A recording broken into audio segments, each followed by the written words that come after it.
Hi, welcome to Stories of Art. My name is Kyle Huidekoper, and today I want to tell you the story of this magnificent sculpture by Bernini. It is, well, I think one of the most brilliant sculptures ever made, the Apollo and Daphne in the Villa Borghese in Rome. He finished it round about 1625, but it was likely commissioned already in 1620. So it took him a while to finish it, but you can see why. He made it, it was commissioned by Scipione Borghese. Scipione Borghese was a cardinal, a immensely rich cardinal. He was the cardinal nephew of Pope Paul V, which made him very, very rich. And he built and owned a number of villas in and around Rome, where he amassed an enormous collection of art.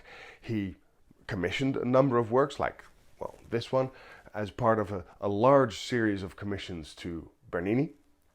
But he also bought existing art and managed to acquire a number of pieces from the church, very often with the active help of his uncle. Now, he was actually instrumental in the early career of making Bernini a great artist, because Bernini started his career probably working for his father and for various masters, but one of the earliest jobs that we know he did was he worked in the gardens of the Borghese family, not as a gardener but as a sculptor, making the sculptural ornaments and statues and fountains, working on all of those in the gardens of the various villas of the Borghese family. Now, of course, Bernini was a brilliant artist, but that's not enough. You also have to be able to sell yourself, and Bernini apparently was very, very good at that. As a very young man, he was very charming and had no problems in talking to people of much higher rank. And he did well at parties.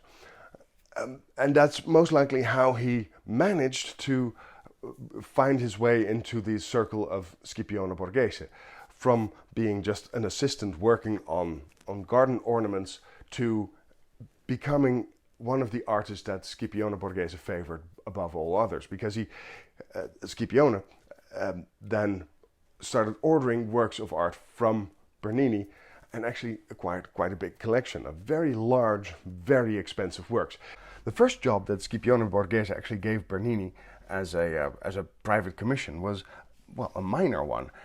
Scipione had this sculpture of Hermaphrodite, and Hermaphrodite in the ancient world was often depicted as this figure lying down, which has both male and female characteristics. And he had this sculpture, but he needed something to put it on, basically a pedestal, but a pedestal wouldn't be really fitting. And so he asked Bernini to make something, and Bernini made this mattress. You can see this; it's now in the Louvre, but you can still see the Hermaphrodite is ancient, is from probably the 1st century CE, and the mattress is made by Bernini. And then came this portrait of Pope Paul V, the uncle of Scipione Borghese, and he finished it probably just after Pope Paul V died in 1621. But he also ordered a series of very large, very expensive sculptures. And this, I think, is the best of all of them. And this one actually was to be placed in the Villa Borghese. The villa, they had many villas, but this is the one that still exists and is still called the Villa Borghese in Rome. It was outside Rome at the time, had huge gardens, and nowadays, the city grew around it, but it's still set in a park. And has some of the gardens of the Borghese family still around it. Now, of course, there you can visit it, and one of the cool things is that this sculpture still stands in probably the room it was made for. There are some different theories of where it was to be placed. Some say it was in a doorway where it was particularly well lit, and you would see it exactly from this angle that you can see it now. Others have suggested that it was placed next to a wall, so it would be lit by a window, again exactly on this lighting out this part of the sculpture, because this is the essence of the story. But it's not a sculpture that should be placed up against a wall. You have to walk around it, and that is what it has. It's this sort of main view, which is this side. But if you walk around it, it starts to tell you its story, and in a very theatrical way. And it's probably, of the early works of Bernini, it's his most theatrical work. And I use the term theatrical because that's so much part of the work of Bernini in general. He was, of course, a sculptor, a painter, an architect, but he actually also wrote and directed and actually played in a number of theatrical productions, in plays. And much of his sculptural work is not just very virtuoso, brilliantly carved work, but it tells stories in a particularly fascinating way. Now, what is the story that we see here? This, of course, is Apollo and Daphne. Apollo, the god from mythology, he was probably the god that the Greeks loved more than any of the other gods. He wasn't the main god, that would be Zeus, Jupiter to the Romans, but Apollo was the god of everything that the Greek favored most. He was the god of poetry, of art, of philosophy, of thought, of temperance, of justice. He made balance. And that's something that Greek admired a lot. And he was always in control. He was always the hero. And there was one point there's one story where he killed this huge snake called the python. That python, he took a bow and arrow and he shot that python. There's actually a very famous sculpture of that in the Vatican collection called the Apollo Belvedere. Because this sculpture, made around the 1st century CE, you can see that he is shooting an arrow. That's what he's doing there. He holds his hand out, holding this bow that we don't see anymore, and with the other he has just released an arrow with much ease. You can see it doesn't take much strain, which of course is because he is this god of peace and equilibrium and balance, and that's why he never exerts himself. Now, this sculpture was very, very famous at the time, still is, of course, today. It was kept in the Belvedere. That's where he got its name. It used to be a separate villa as part of the Vatican complex, but over time it grew attached to the entire Vatican. It's now the Vatican Museum. The python actually fell into a chasm, and there it rots, and it would emit these fumes, and that's part of the Oracle of Delphi, which of course is dedicated to Apollo. Now the story is that Apollo had this great big bow and arrow, and he boasted that he had killed this snake with it. And then he saw Cupid, who had a tiny little bow and arrow, and he said, well, you couldn't do that with your tiny little bow and arrow. And that enraged Cupid. And Cupid, Eros for the Greek, took his revenge. Because Cupid has two types of arrows. He has a golden one, and if you're struck by that, you fall in love. You get infatuated, and apparently you can get very, very, very much infatuated. You can be overcome with lust, for instance. But he also has lead arrows, and a lead arrow, if you get struck by that means you're very much repulsed by someone. It is kind of weird, though, that repulsion and attraction to the Greek apparently were given by the same god. Anyway, he had these two types of arrows. He took his revenge on Apollo, Cupid did, by shooting Apollo with a golden arrow and making him fall desperately in love with Daphne. Daphne was a nymph, daughter of a minor river god, Peneus, and she had vowed to be chaste. She wanted to keep her virginity. She she wanted to be a bit like Diana, Artemis, the sister of Apollo. So she was not interested in getting married to begin with, but she was also struck by a lead arrow by Eros. So when Apollo approached her and he couldn't stop himself from approaching her, she was very much repulsed, and he started to chase her and she started to run away. And depending on the reading of the story, that is either a chase full of loving words that he shouted after her, or it is he's overcome with lust and actually more or less tries to jump her, try to grab her, own her, or rape her. And that's the version that Ovid wrote. Because in Ovid's version, he likens the chase between the two as a wolf chasing a lamb and an eagle chasing a dove. So very much a predator going after a prey. And you can see that in her face. She tries to get away. She's really fearful. She's horrified by it. And Apollo, who not by accident actually looks a lot like the Apollo Belvedere, it's the same face, same hairdo.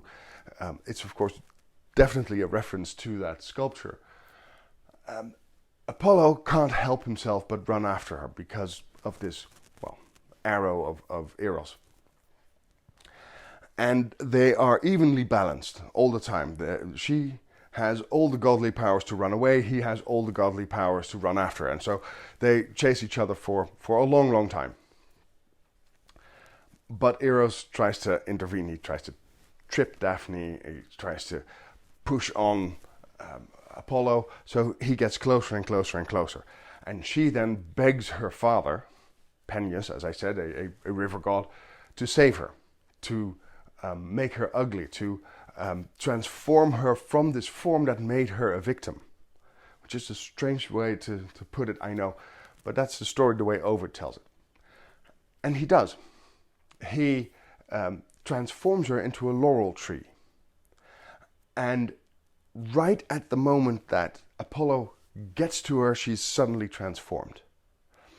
And that's the moment that we see here. And that's the moment that's so brilliantly captured by Bernini.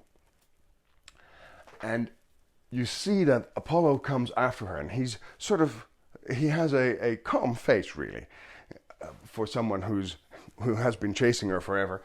And she is terrified. She is horrified that she will be grabbed by by what she perceives as a predator. And just as he gets to her, he tries to touch her, tries to grab her, but he can't, because she turns into a tree. And what I talked about earlier, this theatrical part of it, this is the most dramatic view, where you can see both of their faces, her terror and his confusion, amazement. He doesn't understand what's happening. But the really beautiful thing about it is you can walk around a sculpture and you can actually see it happening. For instance, if you start at their feet, so really at the back of the sculpture, you pretty much only see their bodies. You see Apollo and you see Daphne, getting away. And as you then walk past this side, you can start to see him getting to her and her transforming. And the more you walk around it, the more of the transformation you start to see. And in fact, when you get all the way to that part, you can see that he never touches her. He actually, his hands only touch her bark when she has changed into a tree. You can even start looking for the details, such as these roots that start to grow out of her toes, and of course all these little the branches and all the leaves that grow out of it. By the way, in recent years there's been much talk about one of the assistants of Bernini, Finelli, who most likely sculpted large parts of this work, actually doing the actual chiseling. And they've had fallen out afterwards, and he never got any credit. that's sort of a fashion within art history, to try and find out who, amongst all the assistants of people like Bernini, because he worked with a lot of assistants, who did what, and to try and give them credit. But the real credit here is not just the sculpting of all kinds of details. The real thing is, of course, the real art in this is its conception and the way it was designed so that you can actually see this whole story come together. So although Finelli did a fantastic job, I still would say it's really a Bernini sculpture because he conceived of the whole idea. Well, the story, by the way, ends with her, well, she has become a laurel tree, so she has gotten away from him. And he is left in confusion and in sorrow because he will now never get to her and he will always be in love with her. And then he does something that doesn't make him the most sympathetic figure, I think. He decides to possess her anyway. So he takes, first of all, he makes her never lose her youth. And that's why it's a laurel tree, because laurel, of course, is an evergreen. And even if you cut off the leaves, they stay green for a very, very long time. And he vows that he will always carry laurels in his hair and laurels around his ear and all kinds of places he will always carry laurels. But of course the real moral of the story is no matter how powerful you are or how composed you always are or how wise you always are, anyone can be made mad with love, and there's no power stronger than love. This is of course one of those sculptures you really have to see for yourself one day, which of course you can. It's in the Villa Borghese, it's a museum you can just visit. And when you do, you have to walk around and just find that storyline and see just how amazing that is done by Bernini. Unfortunately, I wanted to make a video of that, but I couldn't because the Villa Borghese wouldn't allow me to make a video. They don't even allow you to take photographs these days, which is unfortunate, but that's the way they decided to do things. So, one day, perhaps you can go and see it for yourself. In the meantime, I hope you can at least look at this version, and I'd like to thank you for watching. And of course, you could decide to subscribe to my channel, which is easy enough. There's a button right below this video. There's also one in the corner there. You could also push that one and then you get subscribed. And when you do, you see suddenly this little bell, and that bell appears, and you can click that icon as well, and then you suddenly get notified every time I post a new video. So that would be a win-win, wouldn't it? If you like this video, give us a like as well, and if you have any suggestions for subjects in my videos, leave them in the comments, and I hope I can get back to you. So again, thanks for watching. See you soon.